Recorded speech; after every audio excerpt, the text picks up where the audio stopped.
అందరికీ నమస్కారం. ఈరోజు మీ అందరికీ నేను వినిపించబోయే కథ మనిషి మనసు.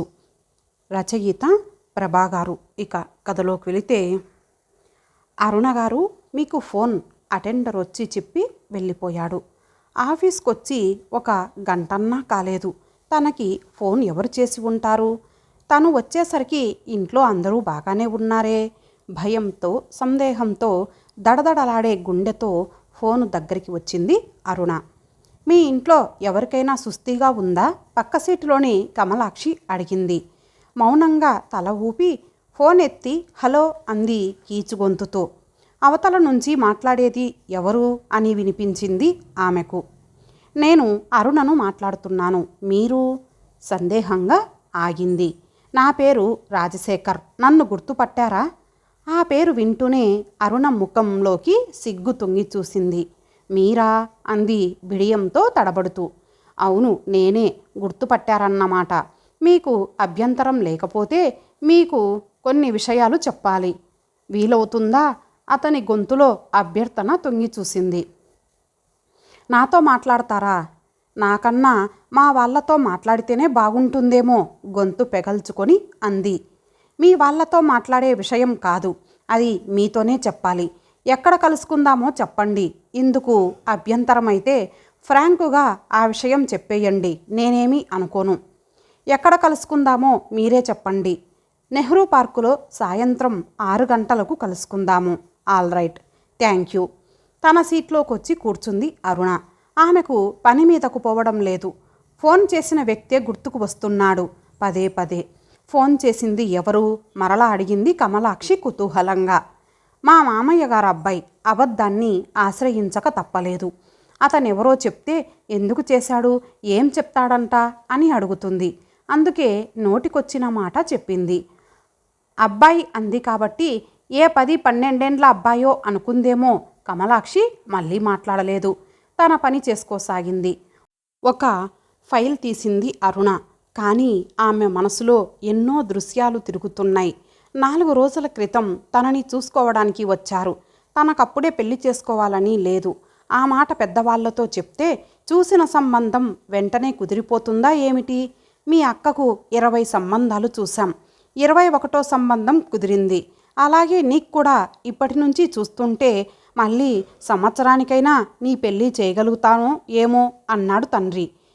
కాస్త సరదాగాను, మరి కాస్త దిగులుగాను. అందంగా ఉన్న అక్కయ్యకే అన్ని సంబంధాలు చూసినప్పుడు కాస్త నలుపుగా ఉన్న తనకి ఇంకెన్ని చూడాలో అని దిగులు పడుతూనే పెళ్లి చూపులకు సిద్ధమయ్యింది. అసలు తనని చదివించడంలో, ఉద్యోగం చేయించడంలో ఒక ఉద్దేశం ఉంది తండ్రికి. పెళ్లి చేయలేకపోయినా ఉద్యోగమైనా ఉంటే పెళ్లి కాలేదే అనే దిగులు లేకుండా ఆడపిల్లకు అదొక వ్యాపకంగా ఉంటుంది ఉద్యోగం అన్నదీను. అబ్బాయితో పాటు మరో 3 వచ్చారు పెళ్లి చూపులకు. అతని తల్లి, తండ్రి, చెల్లెలును. తల్లి 1-2 ప్రశ్నలు అడిగి ఊరుకుంది. వంట చేయటం వచ్చా? కుట్లు అల్లికలు వచ్చా? పెళ్ళయ్యే వరకే చేస్తావా ఉద్యోగం? ఆ తర్వాత కూడా చేస్తావా అని. వంట వచ్చని చెప్పింది. కుట్లు అల్లికలంటే ఇంట్రెస్ట్ లేదన్నది. ఉద్యోగం చేసుకున్న వ్యక్తి ఇష్టాన్ని బట్టి ఉంటుంది చేసేది మానేదీను. ఆ మాటే చెప్పింది బిడియంగా. చదువుకున్న వాళ్ళు కూడా సిగ్గుపడతారా అని నవ్వింది చెల్లెలు చనువుగా. చదువుకి సిగ్గుకి సంబంధం ఏముంది? బిడియపడటం ఆడలక్షణం అని నవ్వింది తను. మీకు పాటలు వచ్చా? మీ ఆఫీసులో ఎంతమంది లేడీస్ పనిచేస్తున్నారు? సినిమాలు చూస్తారా? నాకైతే ప్రతి విడుదలైన సినిమా చూడాలనిపిస్తుంది. కానీ మా వాళ్ళు పంపించరు. మా అన్నయ్యకు పెళ్ళైతే మా వదిన నేను గప్చుప్గా వెళ్ళిపోతాము సినిమాకి. వదిన తోడు ఉంటుంది కాబట్టి అమ్మా నాన్న ఏమీ అనరు. పుస్తకాలు చదువుతా. ఏ రచయిత అంటే ఇష్టం మీకు? నాకైతే మల్లాది రచన, మాదిరెడ్డి సులోచనవి ఇష్టం. పాపం మాదిరెడ్డి పోయారు కదా. ఆవిడ ఉంటే మరిన్ని కథలు రాసేవారు. మంచివాళ్లే పోతారు ఎందుకనో. వసపోసిన పిట్టలా గలగల ఒకటే కబుర్లు చెప్పి అదరగొట్టేసింది తనని. వాళ్ళ మాటల్ని బట్టి చూస్తే తను వాళ్ళకి నచ్చినట్లే కనిపించారు. అతని పేరు రాజశేఖర్ అని విన్నప్పుడే అతనిలాగే పేరు కూడా బాగుంది అనుకుంది. అతను తనకి బాగా నచ్చాడు. ఈ సంబంధం కుదిరితే బాగుండును అని చాలా కోరుకుంది మనసులో. కానీ తను అతనికి నచ్చుతుందా? అనుకుంటే నచ్చకపోవచ్చు అనే అనిపించింది. ఎందుకంటే అతని ప్రక్కన తనని నిలబెడితే అతను బంగారు బొమ్మలాగా, తను మకిలి పట్టిన ఇత్తడి బొమ్మలాగా కనిపిస్తారు చూసేవాళ్ళకి. అందుకే అతని మీద ఇష్టం కలిగినా ఆశ పెంచుకోలేదు. ఇంటికి వెళ్ళి కబురు చేస్తామన్నారు వాళ్ళు. వాళ్ళ దగ్గర నుంచి ఆ మర్నాడు కబురు వస్తుందేమోనని చూశారు ఇంట్లో అందరూ. ఆ మర్నాడు ఇంకో మర్నాడు కూడా రాలేదు కబురు. బహుశా మన సంబంధం వాళ్ళ అబ్బాయికి నచ్చలేదేమో తండ్రి తల్లి దగ్గర అనడం వింది. ఊహించే విషయమే కనుక తను బాధపడలేదు. అప్పుడే 4 రోజులు ఆ విషయం మర్చిపోయింది.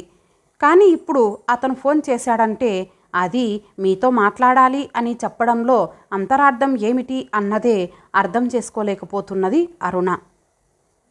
మీరు నాకు నచ్చారు అని చెప్పడం కోసమా, లేక నాకు మరో సంబంధం కుదిరింది సారీ అని విచారం వ్యక్తం చేయడానికా? సాయంత్రం 6 గంటలకి ఎలాగూ తెలుస్తుంది కదా, పండో పచ్చో అంతవరకు ఆగు అని ఓదార్చింది అంతరాత్మ. మనసులోని ఆరాటం వల్ల టైమే గడవడం లేదు అరుణకు. గడియారం అతి నెమ్మదిగా తిరుగుతున్నట్లు, కాలం స్తంభించిపోయినట్లుగా ఉందామెకు. ఆఫీస్ గడియారం 5 గంటలు కొట్టింది. అమ్మయ్యా అనుకుంటూ సీట్లోంచి లేచింది అరుణ.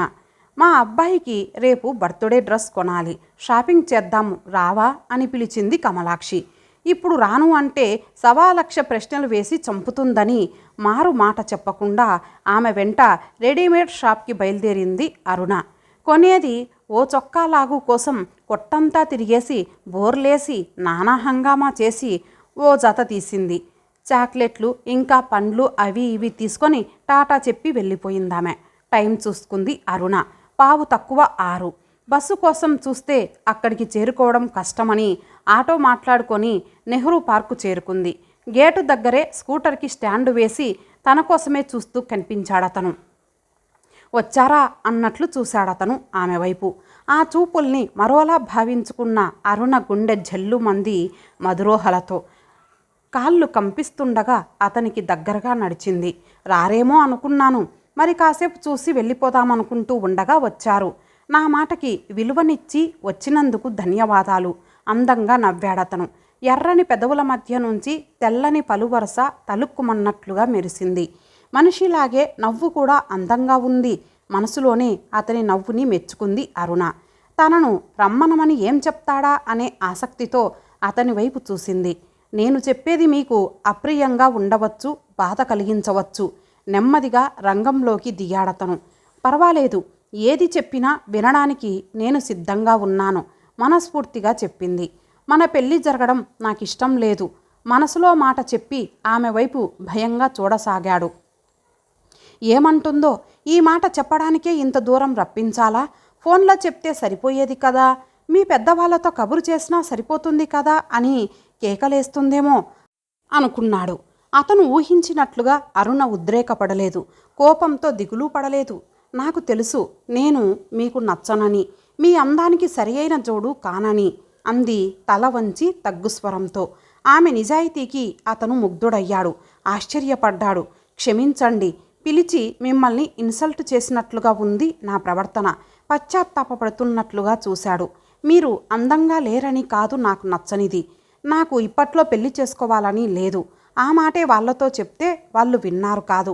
పిల్లని చుట్టానికి వెళ్ళడం, చూసి వచ్చాక నచ్చలేదని చెప్పడం, ఇదంతా నాకు గిల్టీగా ఉంటుంది. అందుకే రానంటే రానని పట్టుబట్టాను. నీకు ఇష్టం లేకపోతే బలవంతం చేయం, పిల్ల నచ్చితేనే చేసుకుందువు కానీ అని పట్టుబట్టి లాక్కొచ్చారు. నా మనసులో మాట మీకు చెప్పాలని ఈ 4 రోజుల నుంచి ప్రయత్నిస్తుంటే ఈరోజు దొరికింది ఆ అవకాశం. ఇలా చెప్తున్నందుకు నన్ను చెడ్డవాడని అనుకోవద్దని మనవి. అతను చేతులు జోడించి నమ్రతగా అంటుంటే అరుణకు నవ్వు ఆగింది కాదు. భక్కున నవ్వుతూ అంతలోనే సిగ్గుపడిపోయింది. నా మీద కోపం లేదు కదూ మీకు? రెట్టించాడతను. కోపమా? ఎందుకు? ఉన్నమాట చెప్పినందుకు సంతోషించాలి. కానీ ఎంతో అందమైన భార్య మీకు తప్పకుండా దొరకాలని కోరుతున్నాను. మనం మంచి స్నేహితుల్లా ఉండాలని నా కోరిక. ఏమంటారు? తప్పకుండా అలాగే ఉందాము. నమస్తే. అతను చేతులు జోడించి అప్పుడు స్కూటర్ స్టార్ట్ చేశాడు. మీరు మా ఇంటికి కూడా రావాలి ఫ్రెండ్లీగా తను కూడా చేతులు జోడిస్తూ అంది అరుణ. తప్పకుండా వస్తాను. అతను వెళ్ళిపోయాడు. అతను కనుమరుగయ్యే వరకు చూసి అప్పుడు వెనక్కి తిరిగింది అరుణ. అరుణకు మాటిచ్చిన ప్రకారం అప్పుడప్పుడు వాళ్ళ ఇంటికి వెళ్తున్నాడు రాజశేఖర్. అరుణ తల్లి తండ్రి కూడా అతనితో స్నేహంగానే మాట్లాడుతున్నారు. వాళ్ళిద్దరికీ జత కూర్చలేదు ఆ భగవంతుడు అని రాజీ పడ్డారు మనసులో. మరో 2 నెలలు గడిచిపోయాయి. అరుణ అక్క వచ్చింది. ఆమె వెంట ఆమె ఆడపడుచు కూడా వచ్చింది. ఆ అమ్మాయి BA పరీక్షలు రాసింది. రిజల్ట్స్ తెలిసే వరకు ఖాళీగానే ఉండాలి కదా అని వదిన గారి వెంట బయలుదేరి వచ్చింది. ఆ అమ్మాయి రాకలో మరో అంతరార్థం ఉంది. పనిలో పనిగా ఏదైనా సంబంధం ఉంటే పిల్లని చూపెట్టి వాళ్ళకి నచ్చితే మాకు తెలియజేస్తే మేమొచ్చి అన్నీ మాట్లాడుకొని సెటిల్ చేసుకుంటాము అని చెప్పారు మామగారు. ఆ విషయం రాగానే తండ్రితో చెప్పి ఎరికలో మంచి సంబంధం ఉంటే చూడు నాన్న అందామే. కూతురు సంబంధం అన్నప్పుడు ఆయనకు రాజశేఖరం గుర్తుకు వచ్చాడు. అతనిలాగే ఈ అమ్మాయి చాలా అందంగా ఉంది కనుక అతనికి ఈ అమ్మాయి నచ్చవచ్చు అనుకున్నాడు. ఆ మరునాడు ఆదివారం రాజశేఖర్ వచ్చాడు. ఆ కబురు ఈ కబురు అయ్యాక మా పెద్దమ్మాయి ఆడపడుచు BA చదివింది అంటూ అతనికి పరిచయం చేశారు. ఆ అమ్మాయి సిగ్గుపడకుండా ఫ్రీగా మాట్లాడింది. నేడు విడుదలవుతున్న సినిమా గురించి, పత్రికల్లో వచ్చే సెక్సు సాహిత్యం, రాజకీయాల గురించి చాలాసేపు చర్చించుకున్నారు అందరూ కలిసి. ఆ తర్వాత అతడు వెళ్ళిపోయాడు. ఆ మర్నాడు అతను వస్తే అసలు విషయం కదిపారు అరుణ నాన్నగారు. అమ్మాయి ఎలా ఉంది, నీకు నచ్చిందా? వాళ్ళు కట్నం కూడా బాగా ఇస్తారు. నీవు ఏ సంగతి చెప్తే మీ పెద్దవాళ్లతో సంప్రదిస్తాము అంటూ. అమ్మాయి ఏమిటి, నచ్చడం ఎవరికి? ఆశ్చర్యంతో ఎదురు ప్రశ్న వేశాడతను. నిన్న మీరు చూసిన అమ్మాయి గురించి అడుగుతున్నారు మా నాన్నగారు. అలా చూస్తారేం? నచ్చింది లేనిది చెప్పడానికి అంతసేపు ఆలోచిస్తారేం శేఖర్ గారు అంది అరుణ. అతని ముఖం క్షణంలో రంగు మారింది. ఏదో చెప్పబోయాడు. అతని మాటకి అడ్డు వస్తూ, నాకు తెలుసు మీనా మీకు తప్పకుండా నచ్చుతుంది. ఎందుకు నచ్చదు? తను కూడా మీలాగే అందంగా ఉంటుంది. మీరిద్దరూ తలుచుకుంటే ఒకరికొకరు జోడి సరిగ్గా సరిపోతుంది అంది అమాయకంగా నవ్వుతూ.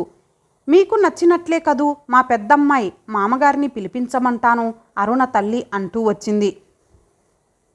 వాళ్ళ మంచితనానికి ఈర్ష్య అసూయలు లేని వాళ్ళ స్వచ్ఛమైన మనసులను చూస్తుంటే అతనికి ఎంతో బాధగా ఉంది. ఇంత మంచి హృదయాలు గల వీళ్ళని దూరం చేసుకోనా? అతను అరుణ వైపు చూశాడు. ఏం చెప్తాడా అన్నట్లు ఆతృతగా చూస్తున్నది తన వైపు. ఈమెది ఎంత నిర్మలమైన మనసో! తనని వద్దన్నాననే బాధ కూడా లేకుండా మరో యువతిని చేసుకోమని, మీ అందానికి సరిపోతుంది అని ప్రోత్సహిస్తున్నది అంటే ఈమె అమాయకత్వానికి జాలిపడనా? ఇంత మంచి మనసు గల ఈమెను ఎందుకు తిరస్కరించాను అని నా తెలివి తక్కువకి బాధపడనా? ఏమిటోయ్, పిల్ల నచ్చిందా అంటే మాట్లాడవేం? మీ నాన్నగారికి ఫోన్ చేయమంటావా? చేయండి నాన్నగారు అరుణ ప్రెస్ చేసింది. ఐఎమ్ సారీ, పిల్ల నచ్చలేదంకుల్ మామూలుగా జవాబిచ్చాడు రాజశేఖర్. అరే, అదెప్పటి నుంచి? ఆశ్చర్యంగా చూసింది అరుణ. ఏది? చుట్టూ కంగారుగా చూసుకున్నాడు రాజశేఖర్. మా నాన్నగారిని అంకుల్ అని పిలిచారు కదూ మీరు? అవును, ఏం అలా పిలవకూడదా అడిగాడు బెరుకుగా. అది కాదు నా సందేహం. ఇది వరకంతా సార్ అని పిలిచేవారు కదా. ఒక్కసారిగా వరుస కలిపేసరికి మాట ముగించకుండా ఊరుకుంది అరుణ. దాని మాటకేమిలే బాబు, నీకెలా ఇష్టమో అలాగే పిలు. నన్ను అడిగితే సార్ అని పిలిచే పిలుపు కన్నా వరుస పెట్టి పిలిస్తేనే దగ్గరి వాళ్ళం అనే అభిమానం కలుగుతుంది అన్నారు అరుణ అమ్మగారు. అంత అందంగా ఉన్న అమ్మాయి కూడా నచ్చలేదా నీకు? అయితే చాలా కష్టమోయి నీకు పెళ్లి కావడం హాస్యంగా అంటూ నవ్వేశారు అరుణ ఫాదరు. ఆ అమ్మాయి నచ్చలేదన్నాను కానీ పెళ్లి చేసుకోను అని శపథం చేయలేదంకుల్. మీరు మన్నిస్తానంటే మిమ్మల్ని నా మామగారిగా చేసుకోవాలని, మీ అల్లుడుగా మీ అభిమానం వాత్సల్యం నాకే లభించాలని కోరుకుంటున్నాను. ఆ వరం ప్రసాదించండి చాలు అన్నాడు రాజశేఖరం కాస్త నాటకీయంగాను నిజాయితీగాను. నువ్వు చెప్పింది నిజమేనా శేఖర్? అరుణ నాన్నగారు నమ్మలేనట్లు చూశారు అతని వైపు. నిజం అంకుల్, ఇన్నాళ్ళు నా మనసేమిటో నేనే తెలుసుకోలేకపోయాను. అందమంటే ఏమిటో మీ ఇంట్లో వాళ్ళ స్వచ్ఛమైన మనసులు చూశాక తెలిసి వచ్చింది. బాహ్య సౌందర్యం కన్నా అంతర్ సౌందర్యమే ఎన్నో రెట్లు మంచిదని అతడు చెప్పడం ఆపి అరుణ వైపు చూశాడు. అంతవరకు తన వైపే చూసి తను చూడగానే మొహం దించుకుందని గ్రహించి రాజశేఖర్ నవ్వుకున్నాడు సంతోషంగా. పెళ్లి కూతురు మారిందన్నమాట. ఆ ప్రక్కనే నిల్చొని వాళ్ళ మాటలన్నీ విన్న మీనా గంటు పెట్టుకున్న ముఖంతో విసురుగా వెళ్ళిపోయింది లోపలికి. ఇంతటితో ఈ కథ సమాప్తం. మరలా మరొక మంచి కథతో కలుద్దాం. అంతవరకు సెలవు. నమస్తే.